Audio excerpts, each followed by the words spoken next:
10 साल से जो मुल्क में माइनॉरिटीज के साथ, उनके हुकूक के साथ, उनके रिलीजन फ्रीडम के साथ जो खिलवाड़ किया जा रहा है, उससे रूह कांप जाती है। और ऐसा महसूस होता है कहीं ऐसा ना हो, कहीं ऐसा ना हो कि जनता इन हुकूक के लिए, कॉन्स्टिट्यूशन को बचाने के लिए दोबारा सड़कों पर आ जाएगी। श्री मोहिबुल्ला। केंद्र की मोदी सरकार वक्फ अधिनियम में संसद में संशोधक विधेयक लाने का विचार कर रही है। शुक्रवार को कैबिनेट की बैठक में वक्फ अधिनियम में 40 संशोधन के प्रस्ताव को मंजूरी दी गई थी। कहीं ये तो नहीं कि अधिनियम संशोधन तो बहाना है एंटीलिया और अपने मित्र अंबानी के महल को बचाना है। दुनिया के अमीर लोगों में शुमार बिजनेसमैन अंबानी का महल एक शानदार महल की तरह बना हुआ है। एंटीलिया पर एक बार फिर सवालिया निशान लग गया है। महाराष्ट्र विधानसभा वक्फ बोर्ड ने एक्शन टेकन रिपोर्ट के जरिए कहा कि वक्फ बोर्ड ने अंबानी को घर बनाने के लिए। बिस्मिल्लाहिर्रहमानिर्रहीम। जनाब सदर, मैं आपकी तवज्जो इस तरफ चाहता हूं आपके माध्यम से कि मैं वाहिद आदमी हूं इस सदन में जिसमें वन मैन कमेटी आपके द्वारा बनाई गई सरकार के, और मैं उसमें पेश हुआ 123 प्रॉपर्टी में। जस्टिस आर्यन ने जो रिपोर्ट पेश की, आज तक वक्फ बोर्ड को नहीं बताया गया, चूंकि वो आपकी मंशा के खिलाफ थी और गवर्नमेंट की मंशा के मुताबिक नहीं थी। 123 प्रॉपर्टी में जब मंशा के खिलाफ हमारे नहीं आई, मंशा के मुताबिक नहीं आई, तो हमने 2 मैन कमेटी बनाई और 2 मैन कमेटी ने भी कोई रिपोर्ट वक्फ बोर्ड को नहीं दी, जबकि वक्फ एक्ट जो है 1995 जो है वो पार्लियामेंट से पास शुदा है कि हम पार्लियामेंट के जो एहतराम है उसका नहीं कर रहे, उसके हुकूक का। इसी तरह से सर सूबाई हुकूमतों को इख्तियार दिया गया।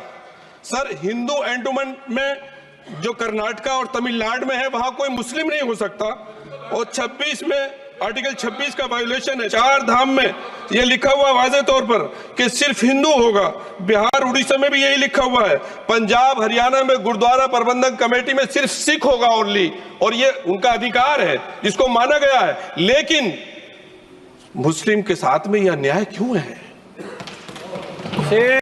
और सुन लीजिए सर मैं आपकी तवज्जो के चाहता हूं, दुनिया का सबसे पहला वक्फ खाने काबा मक्के में है। क्या हम उसके ऊपर भी सवाल उठाएंगे कि वहां पर भी हमारा कोई हिंदू भाई हो? हम अपने वकार को, अपनी इज्जत को, अपने मुल्क की, अपने शान को, अपने संविधान को खुद अपने पैरों तले रौंद रहे हैं। और वक्फ एक मुसलमानों का मजहबी अमल है, एक मजहबी फरीजा है। इससे उनको महरूम कॉन्स्टिट्यूशन के जरिए से भी कोई ताकत नहीं कर सकती। सर ये हम बहुत बड़ी गलती करने जा रहे हैं जिसका खुमियाजा हमें अभी नहीं सदियों तक हम भुगतते रहेंगे, क्योंकि हम खुद अपने कॉन्स्टिट्यूशन को, संविधान को, उसकी पामाली कर रहे हैं। अगर हमें इस सिलसिले में मैंने सर पूरा मैंने उसको मध्यम से पढ़ा है और मैंने पूरी 40 तरामीम जो उसमें गलत है उसको लिखकर जो है वो मैं लेकर आया हूं। सर इसके जरिए से सरकारी अमले को बाज़ाब्ता तौर पर यह हक आखिर कलेक्टर को दिया जा रहा है। सर्वे कमिश्नर के इख्तियारात खत्म किए जा रहे हैं। आखिर सर्वे कमिश्नर भी तो गवर्नमेंट ऑफ इंडिया का होता है। सर ऐसे कैसे कर सकते हैं हम? और फिर सर उसमें मेरे मजहब के मुतालिक चीजें हैं तो वो कैसे कोई दूसरा तय करेगा? क्या कुरान में क्या लिखा है, फिक़ा में क्या लिखा है, इस्लाम में क्या लिखा है, ये आप तय करेंगे या मैं तय करूंगा? सर इससे हम मजहब में दखल अंदाजी कर रहे हैं, इंटरफेरेंस ऑफ द रिलीजन कर रहे हैं। सर इस तरह के कवानीन से मुल्क की साख को नुकसान पहुंचेगा। कॉन्स्टिट्यूशन की स्पिरिट हम खत्म कर देंगे, और अगर ये होगा तो कोई भी अकलियत, कोई भी माइनॉरिटी अपने आप को हिंदुस्तान में सेफ नहीं करेगी। पिछले दिनों सिखों के साथ भी ये हुआ, और कुछ ईसाई भाइयों के साथ भी इस तरह के वाकयात हुए हैं, जिसकी वजह से सब लोग अपने आप को असहाय महसूस कर रहे हैं। 10 साल से जो मुल्क में माइनॉरिटीज के साथ, उनके हुकूक के साथ, उनके रिलीजन फ्रीडम के साथ जो खिलवाड़ किया जा रहा है, उससे रूह कांप जाती है। और ऐसा महसूस होता है कहीं ऐसा ना हो कि जनता इन हुकूक के लिए, कॉन्स्टिट्यूशन को बचाने के लिए दोबारा सड़कों पर आ जाएगी।